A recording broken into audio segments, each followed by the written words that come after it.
Yeah. And here we are. It's January 12th, Yeah. 2025. I'm Kelly Green, and this is Matthew Helder. How are you? Matthew, welcome. It's great to have you as the second guest on Who Cares? Second guest. Wow, that's great. Thanks very much. I appreciate that. That's awesome. Let me tuck these in here just so I'm not rattling around.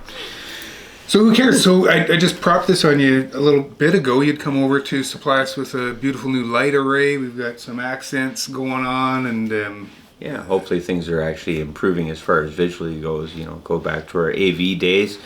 Of course, Kelly and I met back in audiovisual communication back in, what was it, 1995, 1996, something like that. Way even back earlier. then. So yeah. So that's pretty exciting. So here we are again doing a little bit of AV. Yeah, it's weird how things come back in full circle. You know, that's actually really cool. You know, cyclical. Yes. But the question of the day is who cares? Who cares?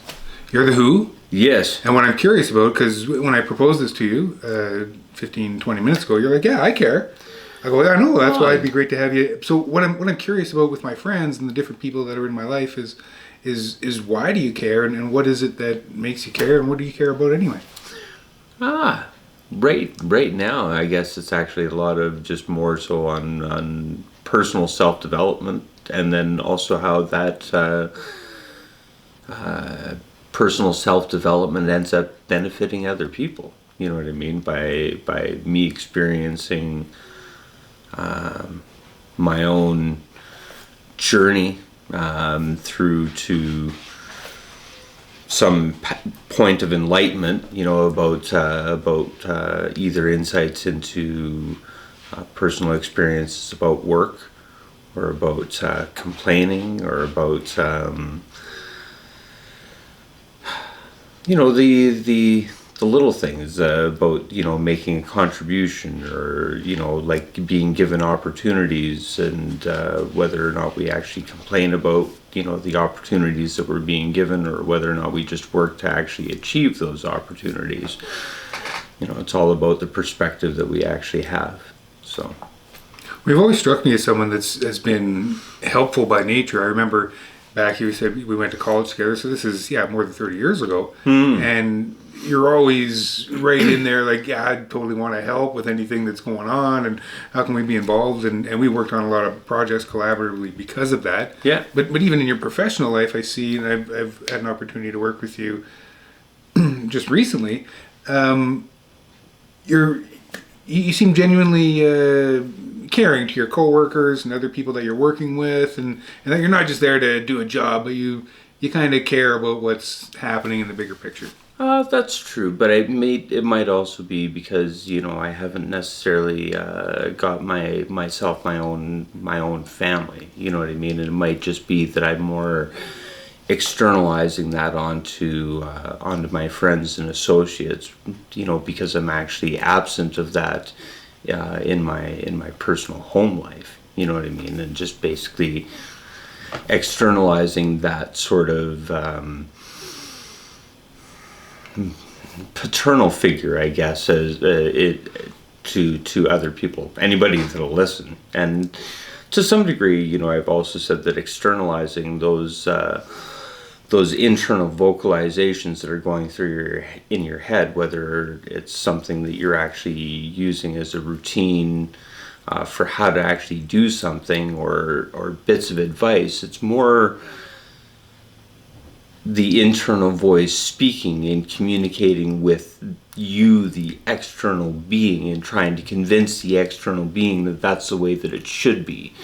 The other person just happens to be there, and in, you know, being along in that portion of your journey, whether or not they actually take advantage of that experience, or whether or not you take advantage of that experience, or advantage of that advice, is entirely, you know, up to the individual, right? And sometimes, you know, you externalize it and you don't follow through with it. Sometimes you externalize it and you actually do follow through with it. So what would that look like? Like, what would be an example of that? I think that, you know, part of it is like, even like when you get up, or you don't want to do something, and you have that inner voice basically tell you that I just don't want to do that, and it's like, well, tough. Basically I'm the one that's in control, and basically you're gonna get up, and basically we're gonna go out and we're gonna do this, and then we can come in and we can sit down. So it's basically taking direct control and direct accountability for your actions, and wanting to basically do right by yourself, and right by other people. So where do you think you got that, your core motives? Who are the big influences to... That I think just watching the people in the old age homes, the fact that as we age, after a certain portion or after a certain point, then we actually start to give things away, whether or not that's our mobility, whether or not that's our sanity, or our rational, sane thinking, or basically our logic. It all fades. It all goes away. It's a matter of what basically hits who in what stage. Of your actual life, and then you're left to basically still ask for help, or for basically the same sort of things that we all want, is basically being human, to be a part of a group, to be a part of to be a part of a functioning society that actually values you and your contribution, no matter what it is, and what your abilities actually are, right? So, and just trying to be thankful. That's the main thing. I just try to be a lot more thankful than I am complaining. You know what I mean? Instead of complaining about my knees hurting, be thankful about the fact that I can still stand and walk. Right. Right. There's there's two perspectives to the same thing, but if you actually look at it from, there's a silver lining, there, at least you actually have a better perspective on where you actually are and what you're actually doing, and then that basically just transfers over. If you actually have a good attitude about the problems that you're experiencing, then when somebody else is actually going through a problem, you might actually be inclined to help them, rather than just sort of like watch them and sort of like watch them suffer, or take some sort of perverse joy in basically the fact that somebody else is actually doing more poorly than you. Right? You know what I mean? You might actually extend a hand, and you might say, hey, do you need a hand? You know what I mean? Or, if I can't give you a hand, and handicapped people, you know what I mean? They should be allowed to basically do things themselves, right? You know what I mean? But and it's tough to actually figure out whether or not you should actually ask people whether or not you actually want to help, whether or not they want a hand, right? But it never hurts to basically ask. Oh, right? exactly. Yeah, So, I think that's fairly normal. So, but yeah, just from the experiences at the old age home, and watching people, you know what I mean, and just sort of suffer with grace more so than anything. Those are good perspectives.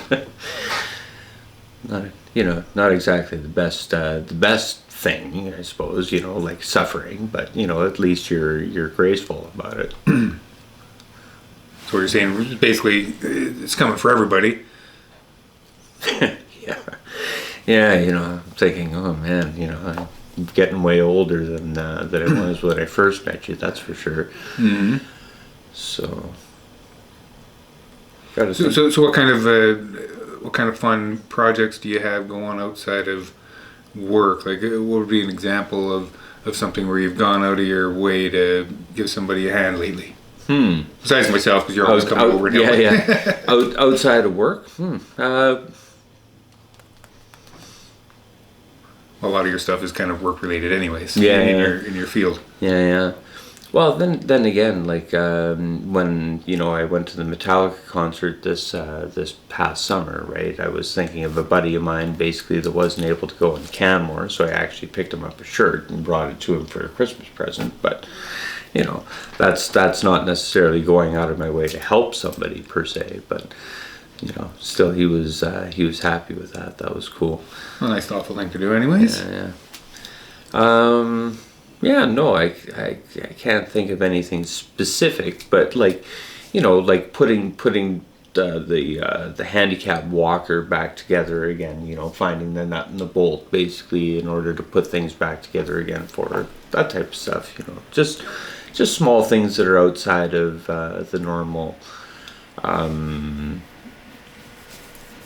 just job scope or things that I would normally get paid for, right? Just stuff like that. The stuff that basically, like if it was my mom, I'd be bending over backwards to make sure that I actually helped her. You know what I mean? So if it's basically somebody else's mom, why shouldn't I basically bend over backwards to help her? You know what I mean? Like, really, if I can, why not?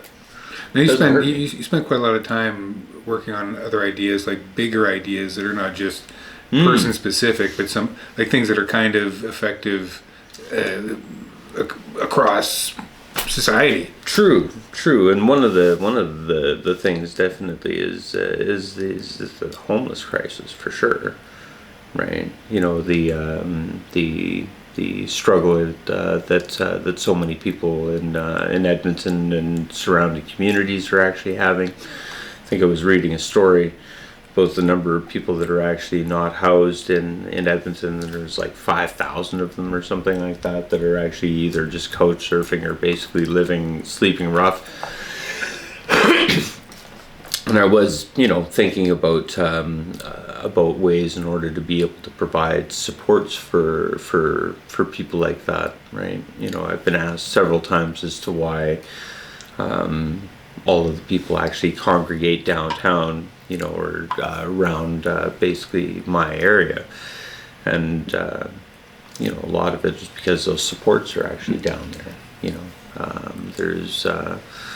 There's the place that they actually get their farm care, that's on 102nd and 105th and stuff like that, which is fairly close, and one of the places like wooded areas attract basically places for encampments, obviously. Sure, yeah. And so we've got a few around our area, and Beavers Hills Park used to be one, but now that's been closed for the redevelopment. But they've just gone a little bit further south or a little bit further west, and basically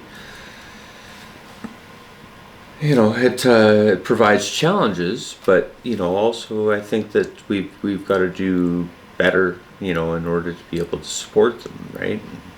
But there's large sort of visionary ideas, but unfortunately it takes buy-in from not only the community groups, but also levels of government and the municipality in order to be able to buy in to initiatives in order to be able to provide help, and something that would actually end up being self-sustaining, because the treatment program, treat and release, maybe if you want to refer to it that way, by throwing them through a treatment program and then basically releasing them into society with no supports, has actually proven to be like very just bad in general, not functional, Not helpful. right? Yeah. And so obviously we actually have to have a way that they can actually be almost like a driver's license program, where they're actually moving through stages of graduation, you know what I mean, in order to basically get them to a point where they're actually moving out into society and becoming productive members of society again. But also, addressing, some of the base problems of people with homelessness.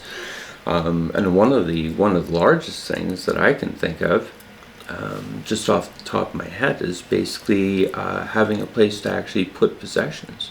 In order to basically preserve them, in order to make sure that they're not going to be stolen from you while you're actually off at a job, trying to do something productive, right?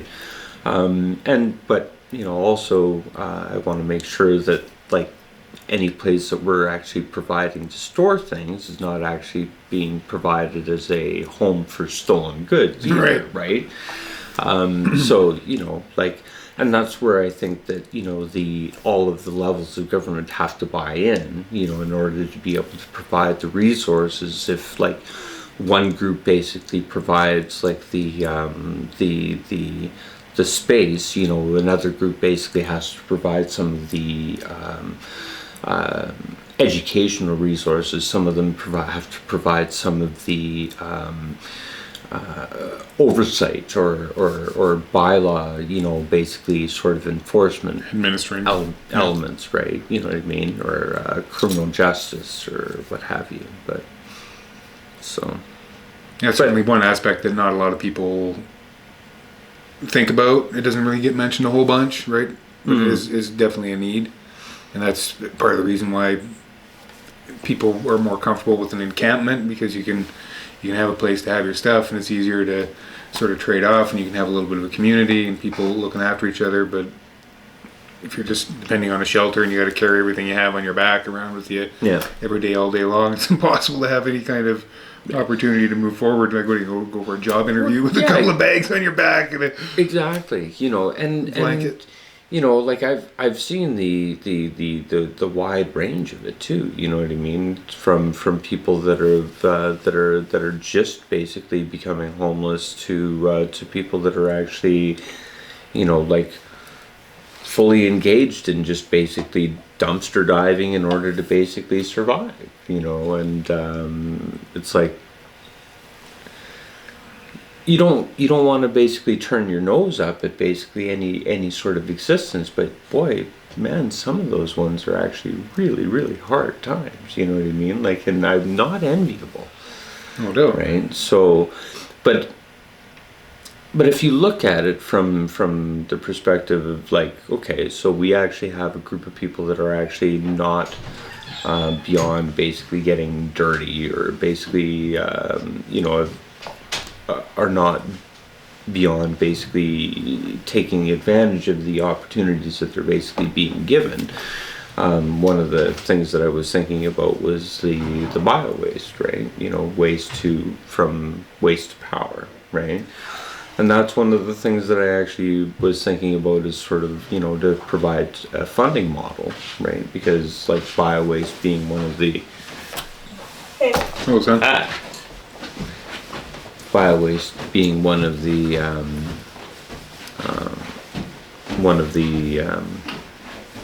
things that we're actually trying to control moving into the future, right? And places, having large areas of like large masses of bio waste basically that we need to actually collect and deal with, rather than actually taking them to landfill or to special processing facilities. Incinerate it basically for power, right? And then basically sell the power in order to be able to fund part of the actual model, in order to, basically make it a circular system, right?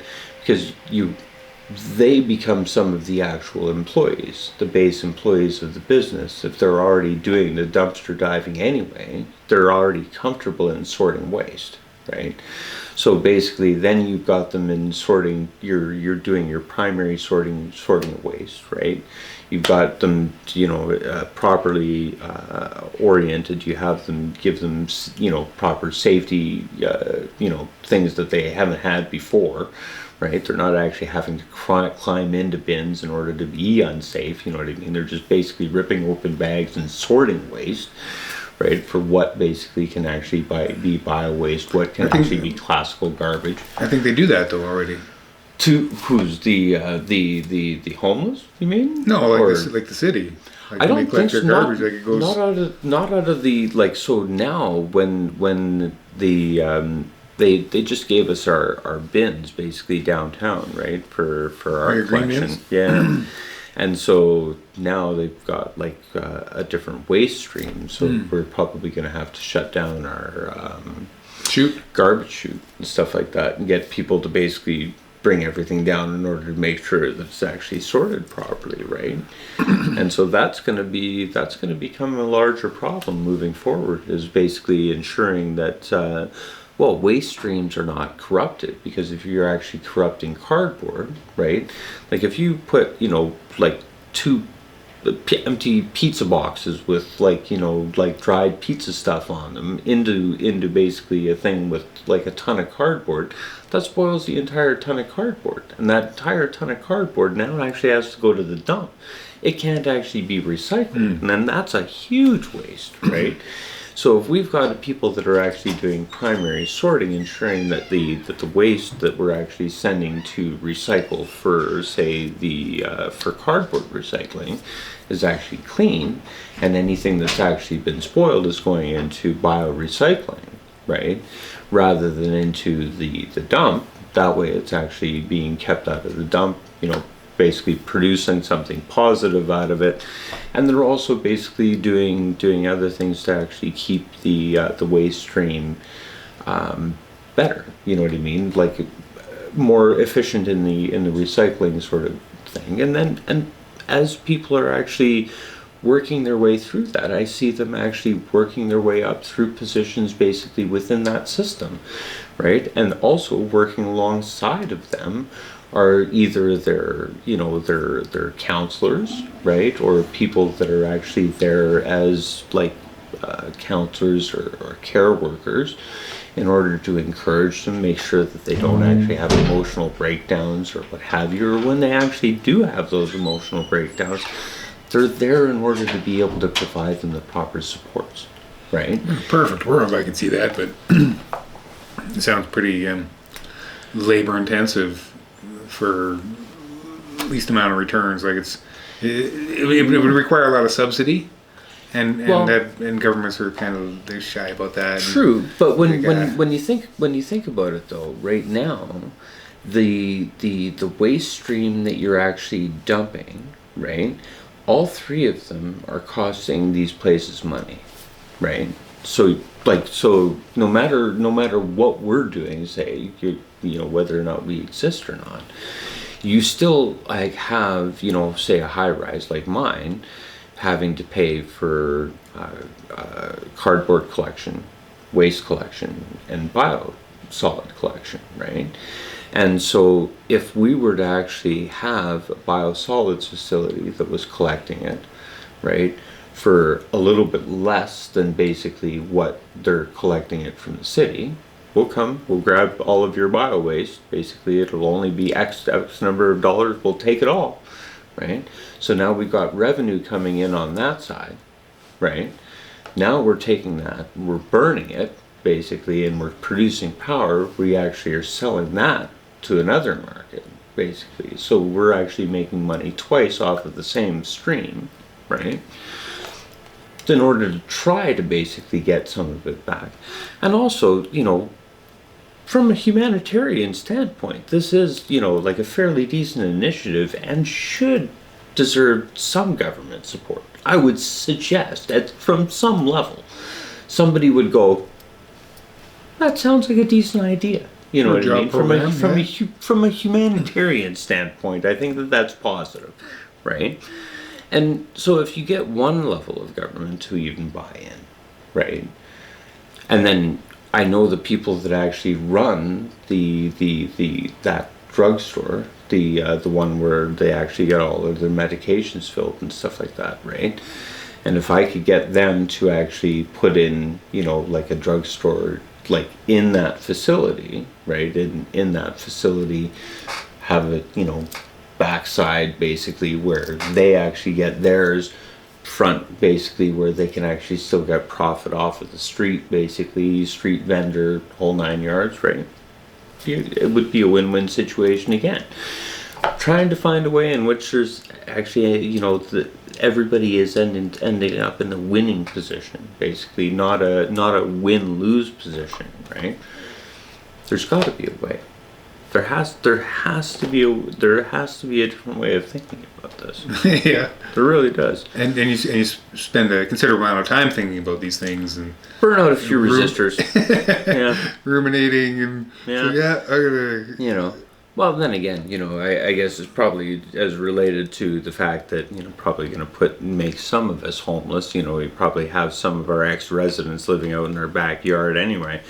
But, you know, that doesn't sound good. No, but yeah, that definitely has caused me to think more about the plight of people in experiencing homelessness, right? Because even as a homeowner, it's not a guarantee. No, no, definitely not, and in some cases, you know, it is actually probably a little bit more perilous than renting, you know, when you think about it, but. Well, it's hopefully only in some cases, and hopefully, you know, things can be rescued. But you know, it does cause me to think about basically being a little bit more humanitarian than capitalistic, maybe. You know. What's for 2025? What's one goal that you want to? Or are you kind of a goal-setting guy in that way for New Year's? Well, one thing that I would like to do is I would like to get a bucket truck for 2025. Bucket truck. Yeah. From Duolingo. A broken heart emoji save us from a street breakup. Aww. Learning Spanish. I just got a reminder about my Spanish lesson. Nice. Yeah. So. Well, good. Well, on that note, thanks for being on Who Cares. Appreciate it. Always good to get to know my friends a little bit better and find out what's going on. Yeah. Thanks very much. I hope that wasn't too rambly for you. All right.